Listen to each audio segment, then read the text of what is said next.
and your daddy's little girl. You're the end of the rainbow, my pot of gold. You're daddy's little girl to have and hold. A precious gem is what you are. Your mommy's bright and shining star. You're the spirit of Christmas, my star on the tree. You're the Easter bunny to mommy and me. Your sugar, your spice, your everything nice, and your daddy's little girl. You're the end of the rainbow, my heart of gold.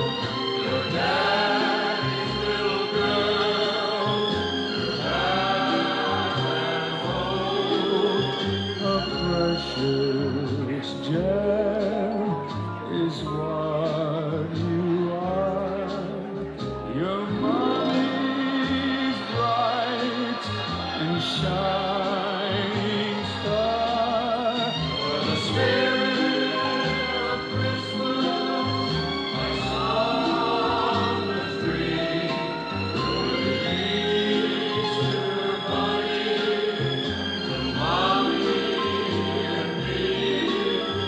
Your sugar, your spice, your everything nice, and your daddy's little girl. How about a round of applause out there for the father of the bride? Very sweet, you two, very sweet. All right, Rusty, if you'll escort your mom up to the dance floor, we'll do the... All right, ladies and gentlemen, here he is, father of the bride. Let's give him a round of applause, a little bit of encouragement.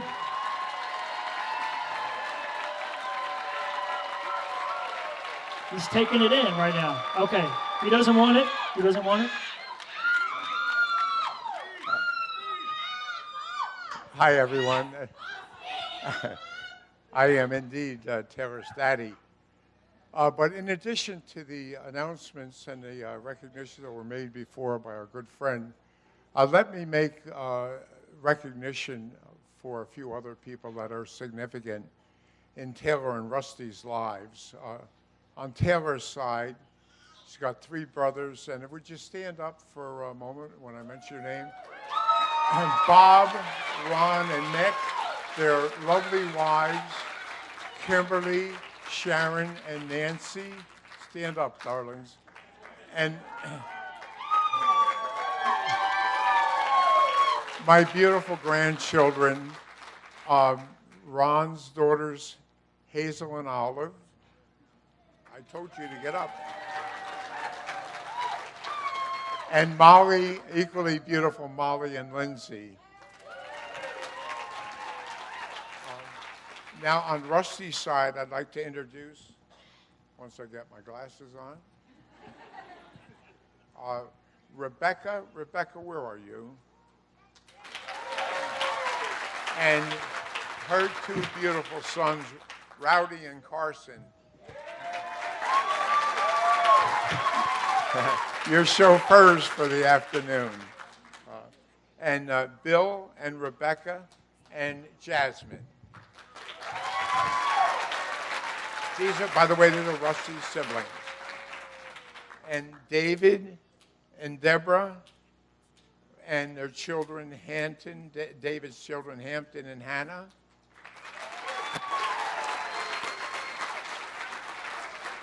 Tammy, where are you? You stand up now. And Daryl.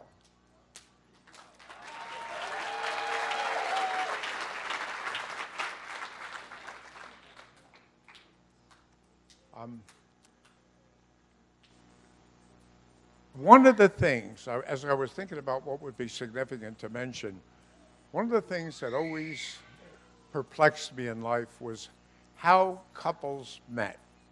Considering the millions and billions of people on this earth, how two people would ever get together, how fate brought them together, how they intersected like two ships passing in the night.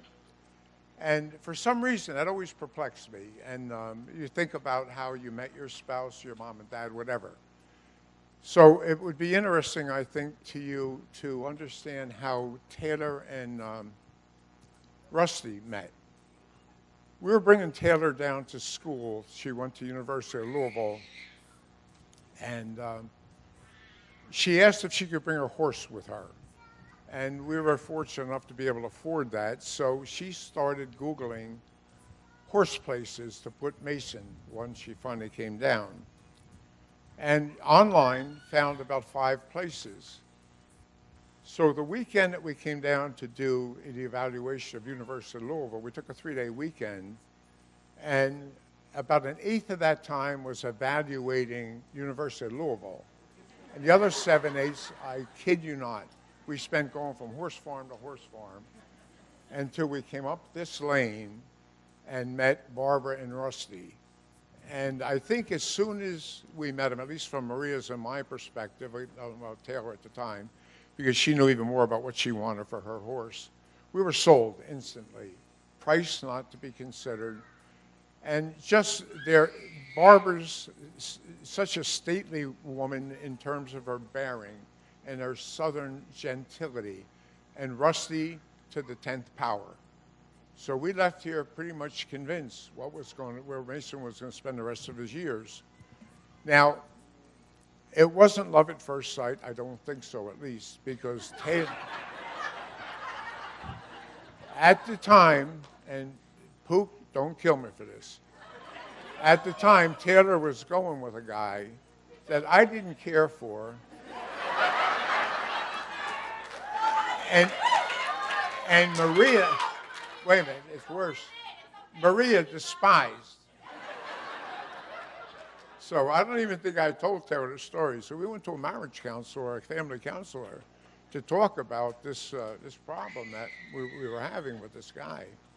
And he told us 2 things. He said, number one, he said, the more you criticize him, the more you're going to love him and defend him. So we stopped criticizing. That's one of the reasons Mom went easy on you at that period. And she says, and remember another thing, is if she's anything like you said she is, she ain't going to go away for 4 years and come back to a bum. So clearly he was right. At some point, Taylor came home and, by herself, and she said, are you both sitting down? She said, yeah. She said, well, Rusty and I are an item. Her mother almost went through the roof. So that's how they met.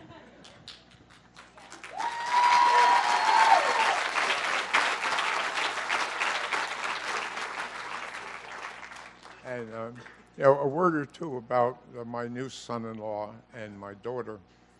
Rusty, as I said, I liked the guy from the minute I met him. And every time I'm with him, I become more enamored with the guy that married my daughter, and I knew he was going to, even when I knew he was going to. But there's 2 things in particular. We don't see each other that often. Two times in particular, I was just so thrilled with having him as my prospective son-in-law. One was 2 Christmases ago, and I'm going to ask somebody for a little glass of water. I'm just coming off of a little illness and my kind of dry mouth, which is, thanks, Mick, which is a signal that maybe I ought to sit down and shut up, right? But 2 Christmases ago, Rusty and Taylor came home to visit with us. And after a lovely Christmas Eve day, we went back to work with the boys and our grandchildren and their wife, and we went down to shore. And everybody was worn out Christmas Eve night and went to bed like sensible people ought to. And me being an insomniac, I'm sitting in my recliner, just meditating on the beauty of the day, and I'm aware of something rustling alongside me around midnight. And here's Rusty standing there and kneeling down alongside my chair. And he said, "Sir," he said, "I'd like to give your daughter a friendship ring for Christmas." Now, it's not an engagement ring, I think something like, but it's in that direction. "But, sir, I would like your approval." Well, who could say no to that kind of Southern gentility, and especially considering I loved him so much. But that, I'll never forget that, Rusty, till the day I die, that class that you have. The other time was kind of humorous, but it just sticks in my mind because I love a tornado. But Taylor graduated one day from the University of Louisville. We had a lovely dinner with Barbara and Rusty and Taylor, Maria and I, and Lexi. And we're going to have our flight home for a big reception in New Jersey the next day for about 50 or 60 people for Taylor. Was scheduled for 12 o'clock the next day. We got to the airport at 5 o'clock at night, looked at the departure board, flight canceled, not delayed, canceled. And here we are 800 miles away from a 60-person party that we're hosting. Rusty said, "I guess we're going to drive it." I said, "Okay, let's go over to the Hertz counter and see if we can get a car." So we walked over to the Hertz counter, and the man had a car for us. Rusty said, "I'll drive right on through," which I didn't doubt that he would know, and he's been all over the country with that Kenworth without help. So the man said, "Mr. Ferguson," I'm at the counter, he said, "I've got good news for you. I got a brand new Honda for you."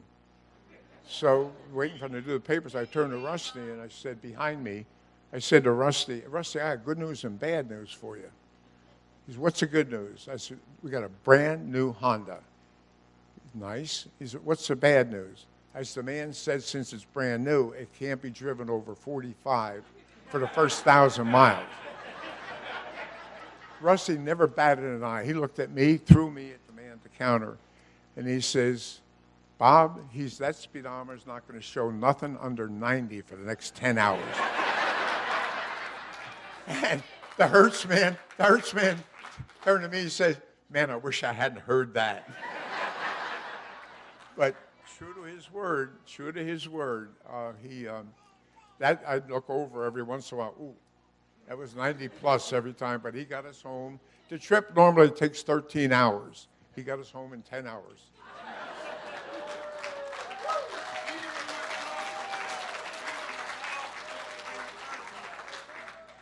And that was with a detour through downtown Philadelphia. My fault as a navigator. But Rusty, there's so many other things I could say about you, but we don't have all night.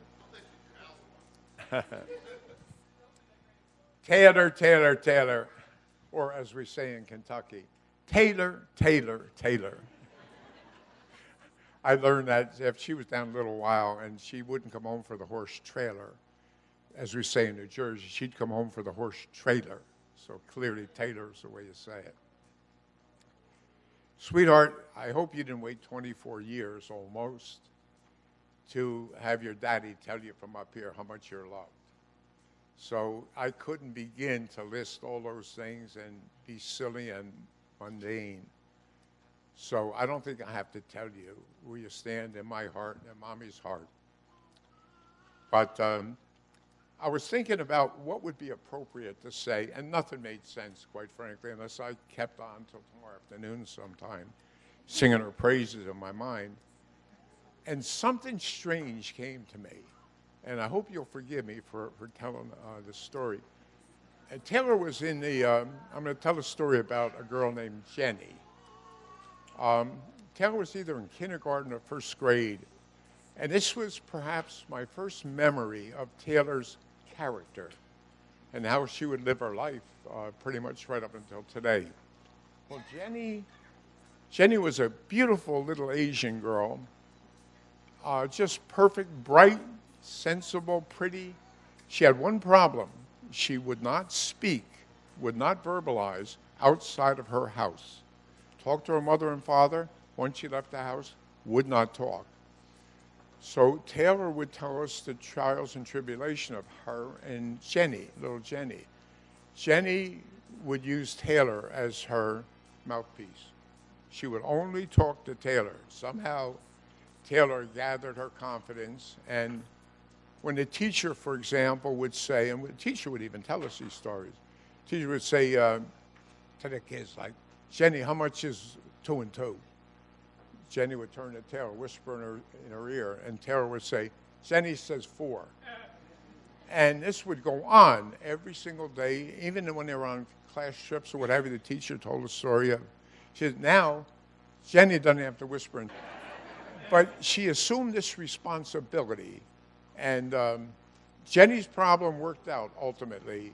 But to think that another child could sense a sense of comfort and trust in somebody else, I think that pretty much described Taylor's character. And the other thing that I think Taylor, in my mind, and certainly Mom's mind, Taylor is the youngest of 4 children I have. I had 3 wonderful grown boys, and they set the bar pretty high in terms of achievement for the Ferguson family.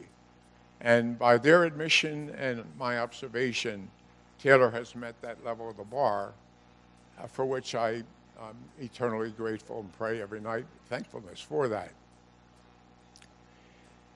So before I embarrass myself, I'm going to close with one thing. Rusty, I'd like you to take your right hand right now and place that on Taylor's right hand. Put it down and put your hand on her right hand. Take a good look at that, because that could be the last time you're going to have the upper hand.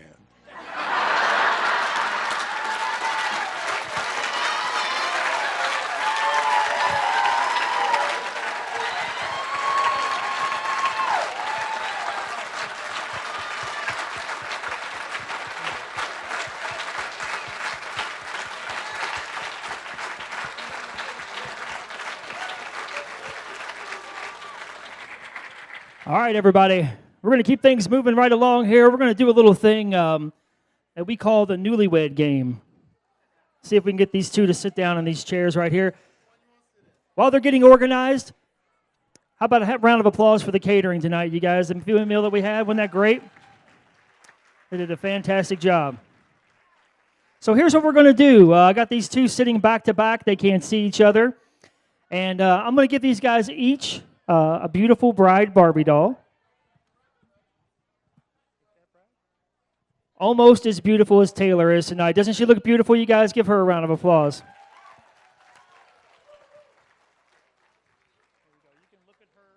You can look at her longingly and wonder what the heck happened to her right there. Put her back together. Rusty's bride doll does look a little rough. I don't know what happened. So, you know, I got 3 kids at home. We got a lot of Barbie dolls around the house, and I had to think for a while after meeting Rusty what I was going to bring to represent him. And after hearing Taylor's dad talk about him, I feel like I made the right choice tonight. I brought Prince Charming to represent Rusty. Yeah, isn't that nice? Here you go. That's you.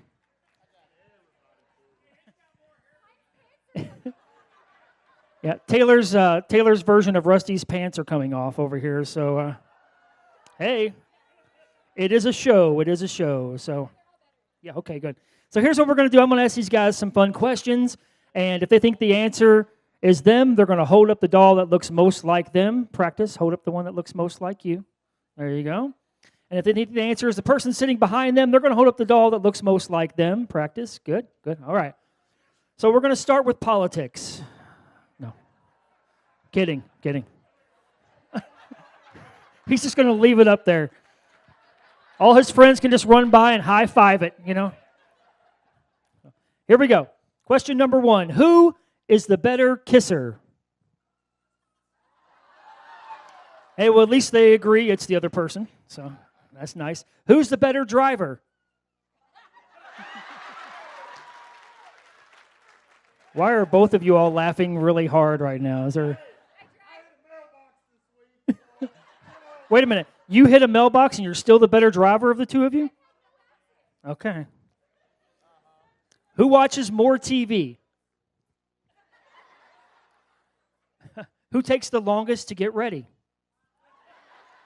You're going to hurt your arm putting that doll up that fast, Rusty. Who has the prettiest smile?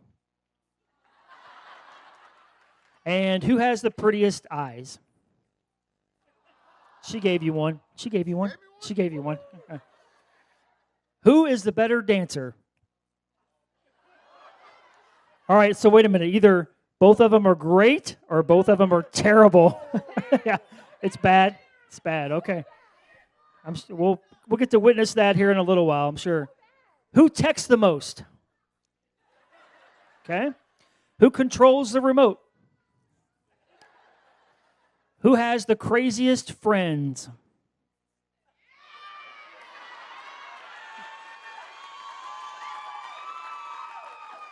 And they're all here. Who has the loudest family?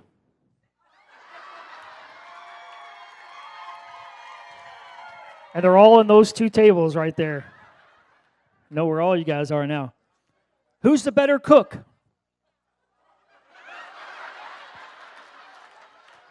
Pass.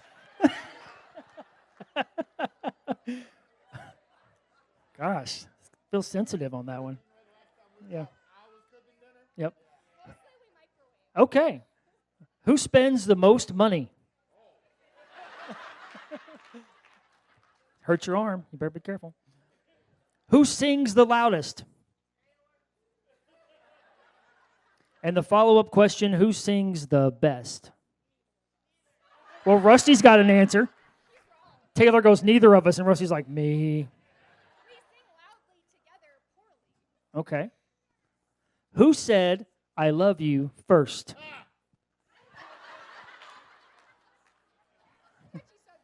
Okay.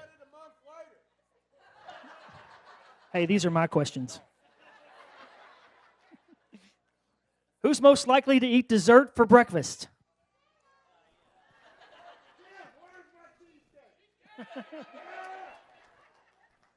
All right, here's an important one. Who'll be the first one to fall asleep tonight? You know, when you say it's you, at least you could be like, no, it's going to be him. It's definitely going to be you. Okay. All right, you ready? You ready? Who popped the question? I'll give you an easy one. Let's give you a gimme there, right there, an easy one. Who says I love you the most in a day? It's a wedding. We got to do a few of these questions, Who's most likely to use up all the hot water? I have a feeling this one's going to revert back to the better driver question. Who's most likely to get lost? And who's most likely to ask for directions while lost? Okay. Nobody's asking. It's either Google Map or just figure it out, right? The Earth's round. You'll eventually come back around full circle, right? You just keep going. Okay. Two-part question. First part, who's most likely to wake up grumpy in the morning? All right, here's the second part. Who's the first one to make up after a fight? That's good. That's good for you. You recognize it. Who's most likely to be running late? She put your doll up too, Rusty. It's because he's in the car with you, or what? Oh, okay. Or okay. I'm not even going to say anything. This is your day. Who's the biggest flirt? Flirtatious. Who flirts? Well, each other, other people, just flirty, just, outgoing, flirting. First couple that needed a definition of flirting.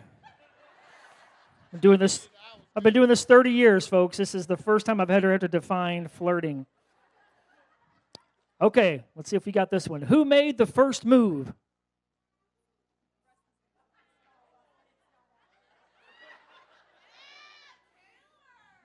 I don't know what you're trying to say with both of them up there, though. It was simultaneous first move? Okay, he says it was you. All right, here's the most important question on here. Let's be serious here for a minute. Now that you're married, who will be the first one that says, not tonight?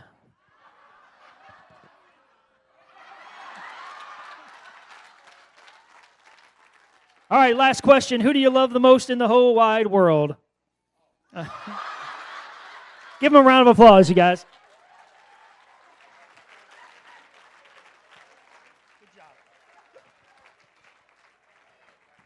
All right, now that I have everybody's attention here in just a moment, right here on the dance floor, we're going to have the toast by our maid of honor and best man.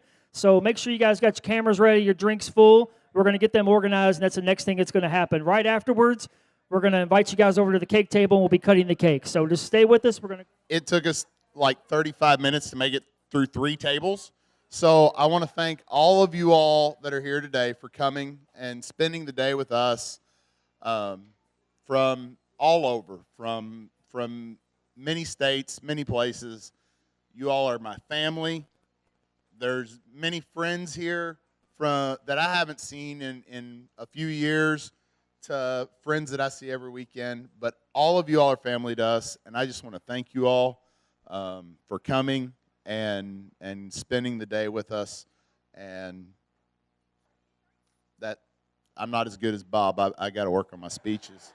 So just thank you all. We love each and every one of you. Thank you. I just wanted to say thank you all to everybody for coming out here. It means so much to us. Move over. I wanted to thank you as well. It just means so much to us for us to have all of you guys here. We didn't think we knew this many people, let alone had this many friends. And then we were like, yeah, no, they need to come. No, it'd be so important for all of these people to be here. And so it's just so important that this whole huge tent is filled with our closest friends. Thank you so much for being here. Thank you all.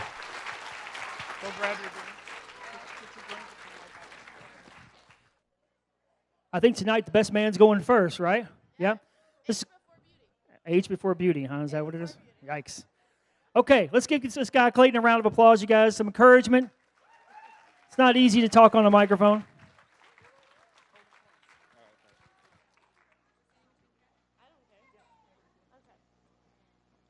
All right, for those of you that don't know me, my name's Clayton Gerald.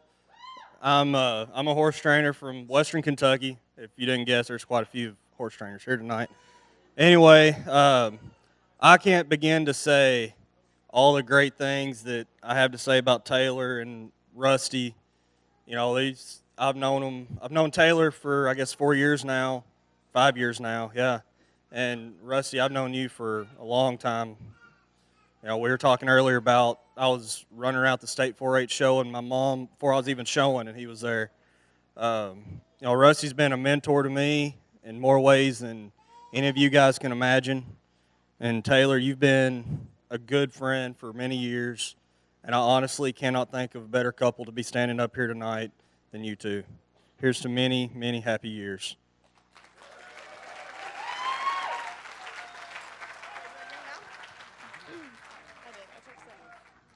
Okay, so for those of you that don't know me, I'm Lexi.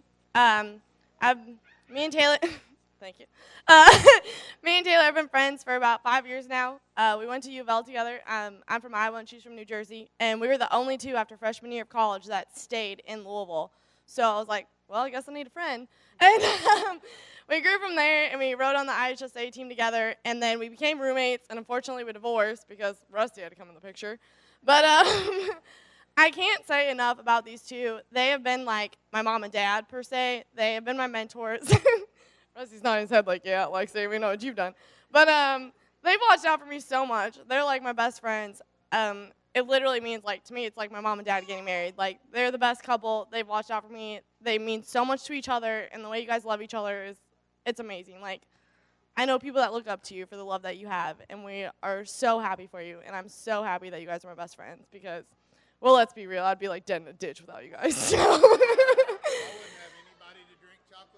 Yeah, and me and Rusty, we shared chocolate milk and apple juice, and Taylor was like, nobody over the age of 7 does that. And Rusty walks in with a pint of chocolate milk, and me and Taylor lived together. And, well, me and Rusty shared chocolate milk together. That was love at first sight. So here's to Taylor and Rusty, and thanks for being, like, the best friends I've ever had over the past 5 years. Do you want to say anything now again? Okay.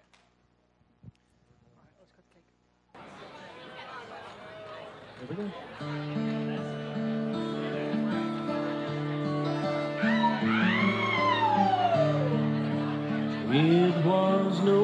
accident. Me finding you. Someone had a hand in it long before we ever knew. Now I just can't believe you're in my life. Heaven smiling down on me as I look at you tonight. I tip my hand to the keeper of the stars. He sure knew what he was doing when he joined these two hearts. I hold everything when I hold you in my arms. I've got all I'll ever need, thanks to the keeper of the stars.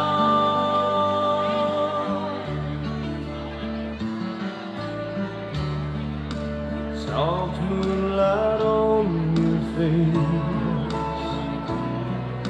oh how you shine.